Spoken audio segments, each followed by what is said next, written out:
Suite de BFM TV, à cette heure-ci, c'est le moment de retrouver Alain Duhamel. C'est l'heure du Face à Duhamel.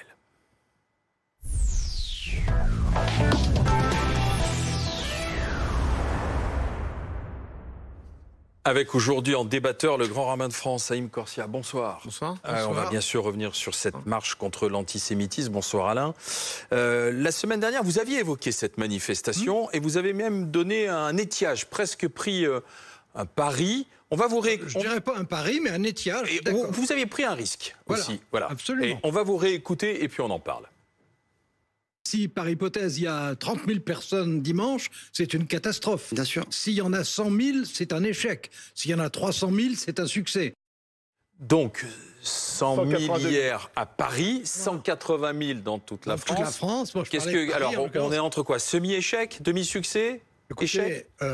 Je ne vais pas m'en tirer par une boutade, mais j'aurais préféré qu'il y ait 3 fois plus de monde. Si vous me demandez mon désir, je trouve que c'est un sujet, lutter contre l'antisémitisme, qui mérite ça. Il ne faut pas oublier qu'à Londres, 48 heures avant, il y en avait eu 300 000 en faveur de la Palestine. Donc là, je ne rêvais pas. Par ailleurs, j'ai quand même un petit peu de mémoire. Je me rappelle des manifestations. Il y a eu des manifestations plus nombreuses sur des sujets différents. Beaucoup moins maintenant, je suis d'accord. Mais si on fait à l'échelle de la France, par exemple, rappelez-vous, pendant les retraites, très souvent, le soir, on disait 600 000, 700 000. Pas loin du million, même. Oui, pour l'Hexagone. Donc, je ne rêvais pas. Maintenant, moi, comme j'essaie... Je suis pas un spécialiste, pardon. Et on parle de chiffres. D'abord, c'était un grand succès, parce que quand on était dedans, c'est ce que j'allais dire. De nappe de partage, de bonheur, presque de bienveillance. Et je dirais que ça n'a pas de prix. Maintenant, moi, je ne suis pas un spécialiste du décompte du nombre de manifestants. Je n'ai pas manifesté souvent dans ma vie.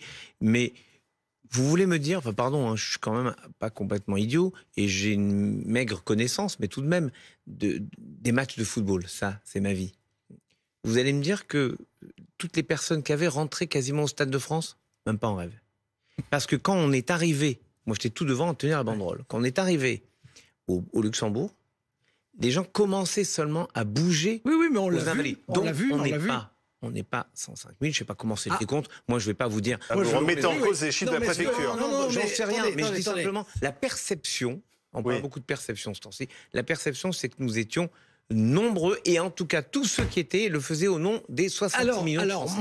Moi, ce que je voulais dire, puisque je n'avais pas tout à fait terminé, ce que je voulais dire, c'est qu'en revanche, ce que j'ai apprécié, c'était le climat qui était très perceptible, qui était un climat d'unité, qui était un climat de sérieux, qui était un climat de tolérance, où au fond, on voyait des Français défiler comme on rêverait de voir défiler les Français. Ah oui. Donc ça me plaisait.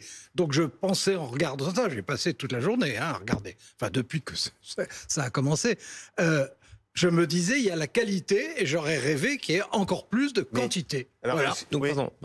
Au-delà de votre métier, donc on pourrait considérer que tous ceux qui ont regardé, qui ont participé à la manifestation en la suivant à la télé, étaient au fond motivés, intéressés par la question, et ne sont pas les zappés sur un feuilleton X, Y, Z sur une autre chaîne. Donc en fait, vous dites que aujourd'hui, le mode d'engagement ne passe plus forcément par fouler le pavé de nos rues, mais passe par un autre type d'engagement. Et moi, je trouve que c'est très joli d'ailleurs, la façon que le président du Sénat et la présidente de l'Assemblée nationale ont eu de conclure cette marche, chacun avec leurs mots. Et le président du Sénat dit, c'était une marche, maintenant il faut qu'il y ait une démarche. Autrement dit, ça ouvre quelque chose. J'aime bien la formule, elle est jolie. En fait, elle dit que ce ne peut être qu'un début. D'accord, mais certes, mais excusez-moi d'être un peu l'avocat du diable dans cette histoire, mais peu de jeunes, peu de Français de confession musulmane. Le principal parti de gauche n'y était pas, les Insoumis. Le président, pour d'autres raisons, n'a pas voulu venir. Pas le président de la conférence épiscopale de France. Oui, il y avait un évêque. Il y avait un évêque, il y avait des musulmans. Pas lui. Il y avait des musulmans. Tout le monde n'était pas dans la rue, c'est-à-dire que toutes les composantes de la société française n'ont pas manifesté dimanche. Je ne sais pas si on peut considérer que il faut que chacun vienne avec une sorte de carte d'identité citoyenne. Voilà tout ce que je représente. Les jeunes, on voyait qu'il n'y avait pas beaucoup de jeunes. À part peut-être des jeunes qui étaient directement concernés de confession juive.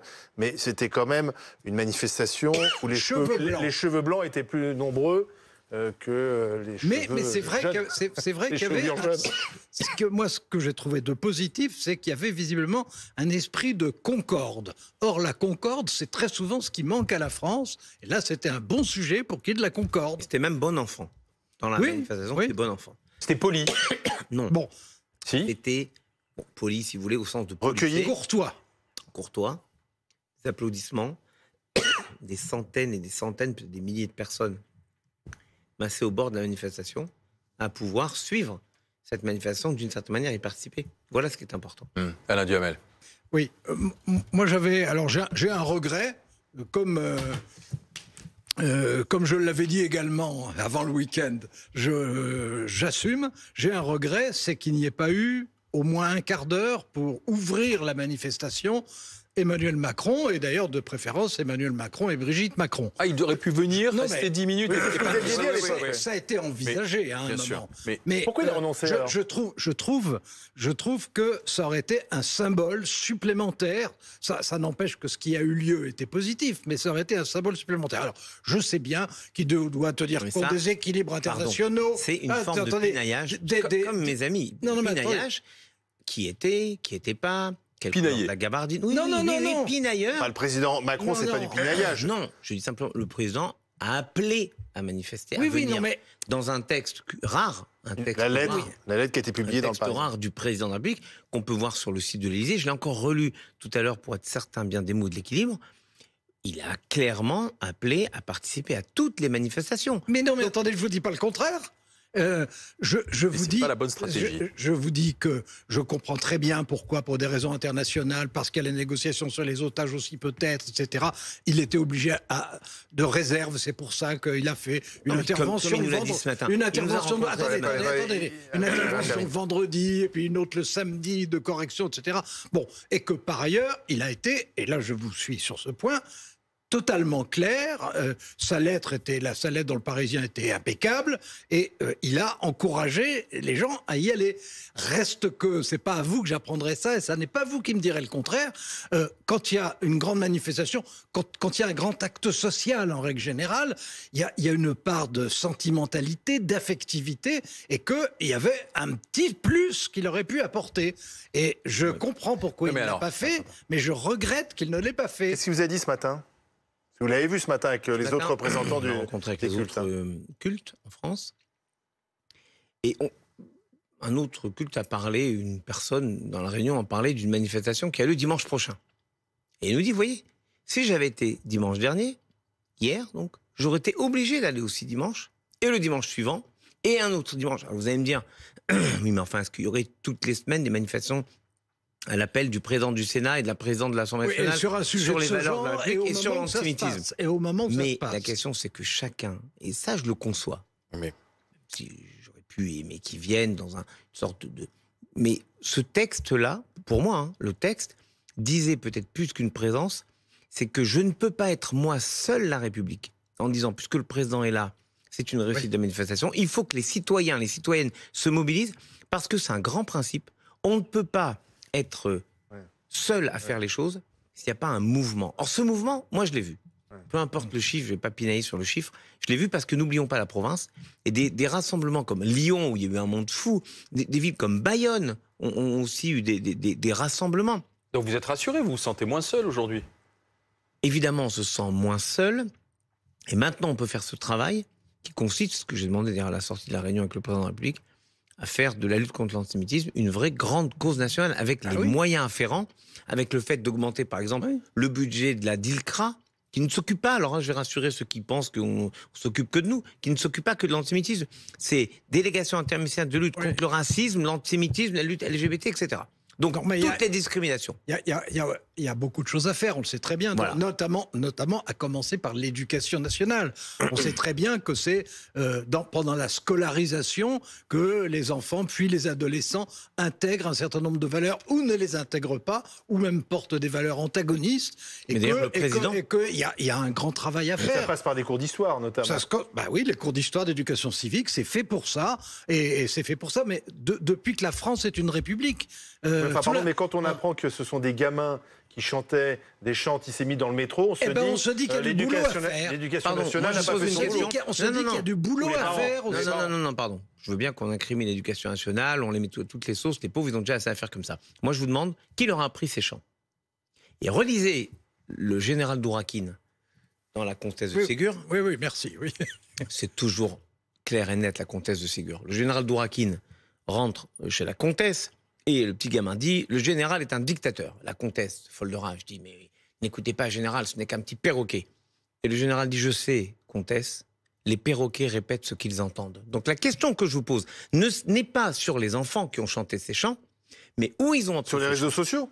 Alors, si c'est sur les réseaux sociaux, ça prouve que nous sommes dans une carence terrifiante. Ou chez leurs parents, pour certains. Ben voilà. Alors, voyons les choses. les deux. très clairement. Mais oui, mais non, mais Ou c'est pour peut-être ça Il y a que- des influenceurs sur les réseaux sociaux. Voilà C'est pourquoi pour ça le que je vous président disais- nous a demandé d'aller voir les jeunes en disant, vous avez cette responsabilité. Mais vous, les religions, cultes. mais, il s'est tourné vers le ministre de l'Intérieur et lui a dit, et la République prendra sa part, nous allons organiser ces événements et ces moments pour aller rencontrer les jeunes. Au fond, on se rend compte que, pardon, vous avez des grilles parfaites pour vous dire qui vous voit. Est-ce que c'est à peu près les mêmes, comment vous avez dit tout à l'heure, cheveux blancs, ce qui est vexant pour votre serviteur et pour certains ici sur ce tableau. regardez. Voilà, sur ce tableau. Oui. Donc c'est gênant. Est-ce que ce sont les cheveux blancs qui vous voient ou est-ce que ce sont les gamins de 15 ans à 18 ans? Mais Donc, non, un les regarde pas 15 la ans, de télé. 15 ans, 18 ans, ils sont sur TikTok. Bravo. Et vous savez très bien qu'il y a Ils des ne voient- influenceurs Oui. antisémites sur TikTok qui font passer des messages donc, qui, avoir- visiblement, alors, Des regardez. influenceurs qui soient plus influents Regardez. que Voilà. les antisémites. il faut à la lutter suite- contre eux. Allons à la suite de la manifestation d'hier. ok Premièrement, donc, ni télé, ni journaux, ils sont sur ces réseaux-là. Donc, on doit mieux les contrôler. Il faut arrêter que les GAFA nous racontent on ne sait pas faire, on ne peut pas contrôler, alors qu'ils sont capables d'enlever une photo où il y a un petit sein qui dépasse de la République menant le peuple, ça, ils sont capables de l'enlever. Mais tous les discours de haine, ils sont infoutus. Enfin, ils prétendent être incapables de le faire, c'est pas acceptable. Oui, mais- La deuxième oui. chose, c'est aller sur ces rencontres et leur proposer des choses qui peuvent les toucher. Moi, je vois le travail que je peux faire en amenant des classes entières, année après année, dans un voyage à Auschwitz. Alors, il y a tellement de lieux en France. Il y a un camp à Thiel, il y a le Struthof, Bah oui. il y a les camps du Loiret, il y a Noé, Récébédou, il y a le camp d'Émile. Il y a tous ces lieux de mémoire c'est qui, pas en ça. France, Oui. doivent servir aussi à éduquer Oui, les d'accord, mais- enfants, non, à mais- leur mais là, enseigner quel est- où ça peut mener le D'accord. non-respect de Mais quel l'altérité. est le moteur aujourd'hui de l'antisémitisme? La haine. Bon, Et qui Non, bah alors. Qui sont les antisémites La- aujourd'hui? Des La antisémites, haine- pourquoi vous voulez les définir attendez. La haine, si la on haine veut des lutter contre. différences, la force des préjugés qui sont inscrits depuis des siècles. Et puis, il y a des formes d'antisémitisme. Il y a un antisémitisme d'extrême gauche, il y a un antisémitisme d'extrême droite, il y a un antisémitisme moins fort qu'avant bourgeois, il y a un antisémitisme populaire sur un certain nombre d'archétypes imaginaires, mais entretenus justement par les réseaux sociaux. Et il y a des antisémitismes religieux, évidemment.